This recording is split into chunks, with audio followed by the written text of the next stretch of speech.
Hi, అందరికీ నమస్తే. నేను మీ మాధురి. ఈరోజు నేను నా రాజాకి అదే దువ్వాడ శ్రీనివాస్ గారికి ఇష్టమైన సాంబార్ రెసిపీ మీకు చేసి చూపిస్తాను నా స్టైల్లో. ఓకేనా? కమాన్.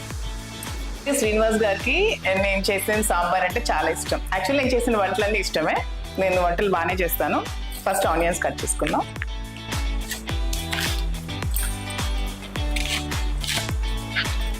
కొంచెం పెద్ద ముక్కలు కట్ చేసుకున్నా పర్వాలేదు సాంబార్కి. ఓకేనా?